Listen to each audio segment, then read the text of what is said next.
I'm Peter John Ross, a filmmaker from Columbus, Ohio. Over 10 years ago, this guy started harassing me online and he never stopped fixating on me. I decided to turn it into a documentary. I've been working on Social Media Monster for the past few years. The series of events are unfolding in real time as I've filed criminal charges against the guy, a Civil Stalking Protection Order, and things are just getting crazier. These are just behind-the-scenes updates to let everybody know what's going on with the film. I'm not really qualified to talk about current events, but just sometimes what's happening out there will just merge with what's going on with the documentary, Social Media Monster. According to an email obtained by NBC News, the move comes just days after Elon Musk completed a $44 billion takeover of the company.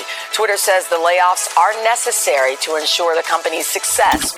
He bought Twitter for $44 billion, and now he's got to make it pay. Elon Musk making major moves after his takeover at Twitter, telling employees layoffs will begin later this morning. Meanwhile, the biggest fear that most people seem to have is that Twitter's about to become a nightmarish hellscape with no moderation.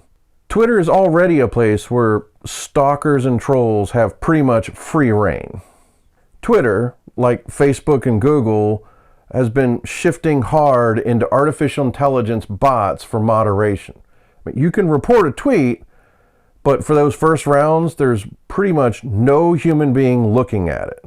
Because of the algorithm, they can stay right inside the line and kind of game the system and do a lot of damage and never get caught. In the case of Social Media Monster and Matthew Berdyck, for the last year and a half, he's used primarily Twitter live videos to do the majority of his harassment. Aside from the drywall knife incident that I already described in another one of these vlogs, Matthew has had no less than 9 different Twitter accounts suspended in the last year and a half or so. And Twitter has a very clear rule about you cannot evade a permanent ban. But that seems to only matter if you're a famous person or if you're harassing a famous person. Twitter has shown no sign whatsoever of caring about the average user or even upholding their own rules because no one's making them do that. Here you have Matthew Berdyck making the exact same type of Twitter live videos on multiple different accounts. Yet, because this is moderated by AI bots, there's no way to tell them something so basic, so obvious. It's the same guy doing the same type of videos on multiple accounts. This account was created to promote information about Social Media Monster. You are a bitch. You are a fucking coward.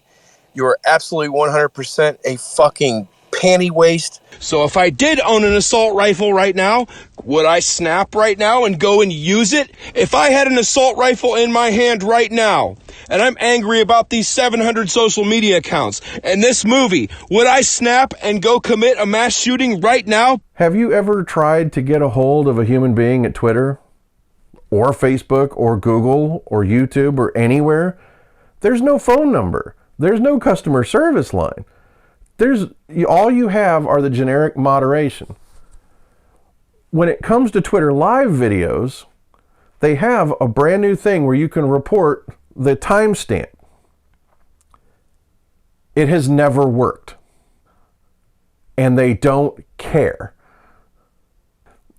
When you do report one of these videos, like if you manually report it through this other portal, I immediately, within a few seconds, I will get a notice saying, this didn't violate our terms of service. How did the AI bot watch a 30-minute video and come to the conclusion in 30 seconds? It didn't. No one's looking and they don't care. So here you can see he had an account at Matthew Berdyck, then at Matthew_Berdyck. Then he went to at Berdyck Matthew. When that one got suspended, it became at Berdyck_Matthew, and so on and so forth. The AI bots are not picking up on what is blatantly obvious. It's the same person. He's evading a permanent ban. Most of the time, Matthew Berdyck will record a very abusive video and then delete it immediately. How long can this guy fucking push on me before I just fucking step up and I just erase him? And that are you telling me that that's my only solution? Nobody's going to stop this. He wanted to make sure somebody saw it or they recorded it, they got harassed, and then he gets away with it. And guess what? He does. If you record a video that was deleted, Twitter never even looks into it. They're like, it's deleted, who cares? Someone was just threatened with violence. I could do that in a way to where he's lucky I haven't really ever done what I'm able to do, because there's a risk that if I do what I'm fully capable of doing, someone will just kill Peter. Do you know how bad I could fuck this guy up? Someone just got harassed and no consequence. No one will even look into it. Usually Berdyck's accounts will get shut down eventually when, it could be weeks or months later after seeing a compilation of dozens of complaints. When someone finally may or may not look into it, they'll see the first 2 or 3 or 4 offenses and go, oh, okay, we'll delete it. He just creates another account within a few minutes if he hasn't already created a backup account ready to go as soon as this happens. You could talk to one human being, even by email. You could write this out and explain it, and it could be looked into in 5 minutes. But no, Twitter would rather spend the money on AI that can't learn these very obvious things. And this cycle of abuse just continues and continues and continues. I'm willing to bet there are hundreds, if not thousands, of Matthew Berdicks out there using Twitter to abuse the system. If somebody accuses you of being a child predator, it's going to be out there a lot longer if there's no humans there to moderate it. And even then, that may not actually violate their terms of service. It's up to you to deal with that in the courts. If it's an anonymous person, how do you find them to stop them or sue them? It could become impossible. Situations like this are extremely dangerous. And it's like Twitter's already the wild, wild west, and Elon Musk wants to fire half the deputies. If you are a stalker or a harasser or a cyber predator, Twitter appears to be the place for you. They ain't moderating. Learning how to cheat the AI bots and get around the algorithm seems to be very easy. That seems to be the place to go. And I don't see any sign that they're going to even try to make it better for the average user that just wants to have positive interactions with people.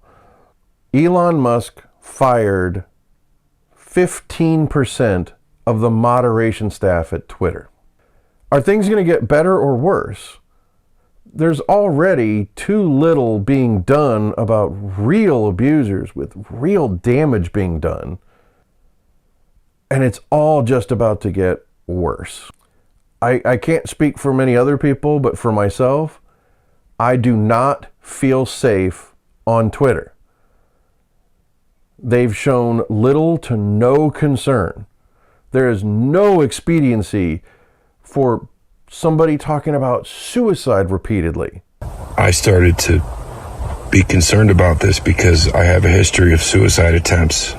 For someone who's harassed dozens and dozens of people on their platform, and they've shown no caring whatsoever.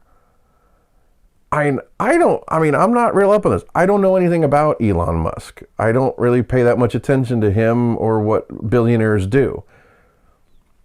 But this idea that he wants to make it a free speech type zone and have less moderation when it clearly needs more, they should be spending their money to make it a better place, not a place where abusers can run free with no consequence.